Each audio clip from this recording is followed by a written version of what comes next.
the wrong attributes of God. This is the part 2. All right. Today I want us to talk about justice. Is God just?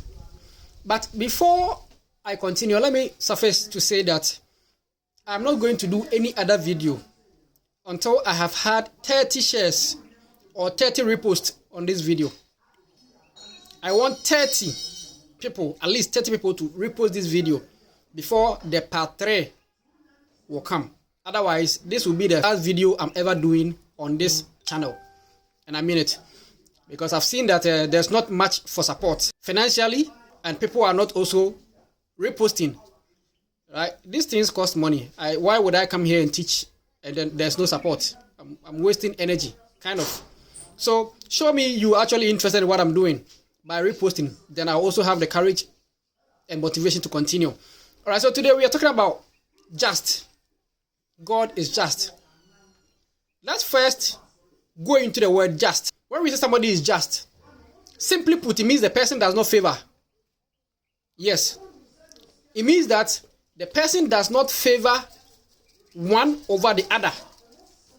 It means that the person is fair to everyone equally. If not equally, at least the person gives to others what is due them. So if 1 is due you, the person will give you 1. If 3 is due me, the person will give me 3. That is equity. It's either the person deals to people equally or equitably. So what is termed God is just, we are going to see if actually it's a deeming word or is befitting. Now, watch here.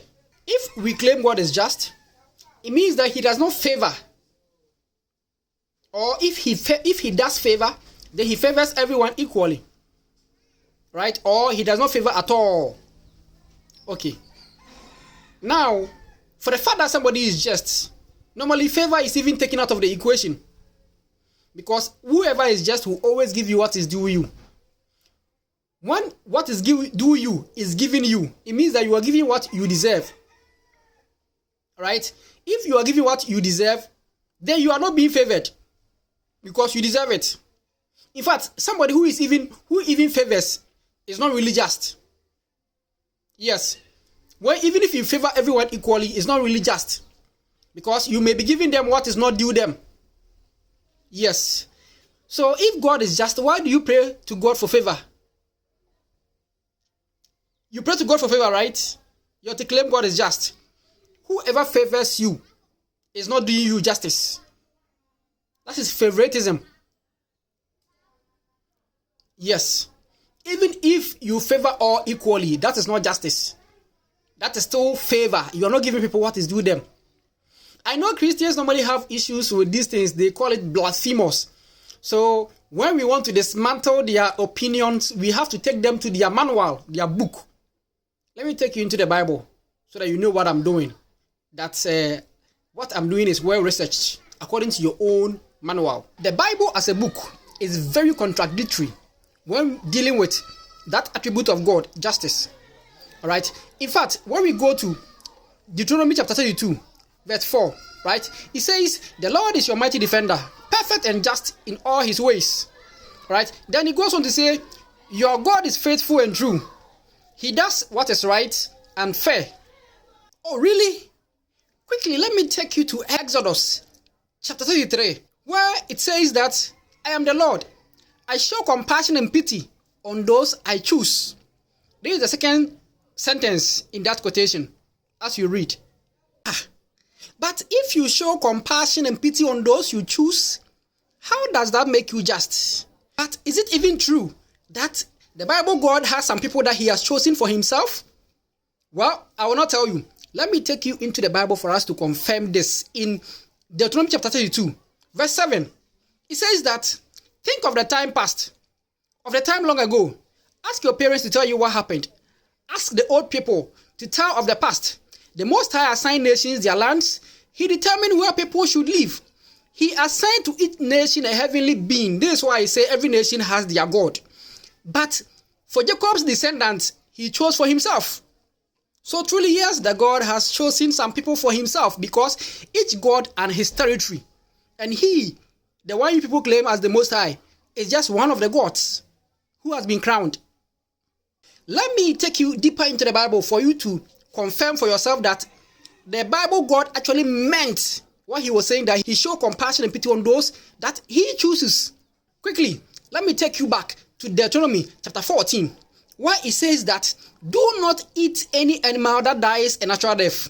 You may let the foreigners who live among you eat it, or you may sell it to other foreigners, but you belong to the Lord your God. You are his people.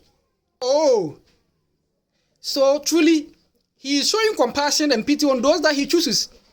Why would you sell an animal that died a natural death to a foreigner or a stranger, but you yourself, you will not eat it? If it's good, why are you telling your people not to eat it? So outside they deserve the carcass. It didn't end there. Let's continue. I will now take you to Leviticus and we will know how slaves were treated. Let's go to Leviticus chapter 25. It says, if any Israelites living near you become so poor that they sell themselves to you as a slave, you shall not make them do any work of a slave.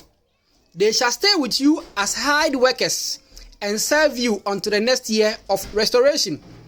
At that time, they and their children shall leave and return to their family and to the property of their ancestors. This is the treatment for the mainland Israelites. Now let's jump to verse 44. It says, if you need slaves, you may buy them from the nations around you.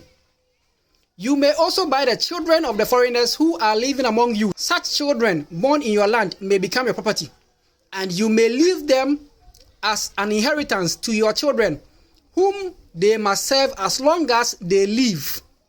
But you must not treat any Israelite harshly.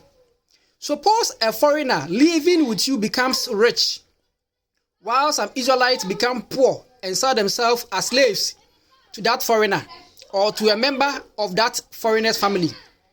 After they are sold, they still have the right to be bought back. A brother or an uncle or a cousin or any close relative may buy them back.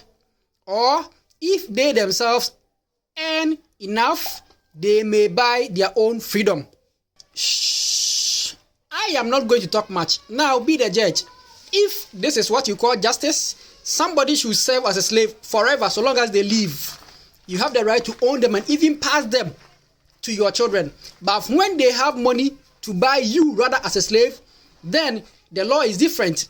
Your own family members can now come with the same money that he bought you with. If you read continuously, it will tell you, with the same money that he bought you with. If you have worked several months, they should calculate the money that you have worked for.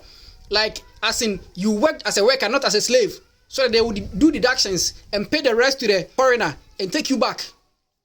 If this is what you call justice, and you call that God as a just God, fine. Be the judge. I'm not the one saying, is God just? Now let me tell you, the gods that I serve, those that I feed, if you come to me and ask for help from them, right, and you honor them equally as I honor them, I'm telling you, they will make sure I am well fed first before they come to you. That's it. That's it. You take good care of your children first before you take care of outsiders. So there's no problem with it. But don't claim to be just after you do this. Thank you. Bye.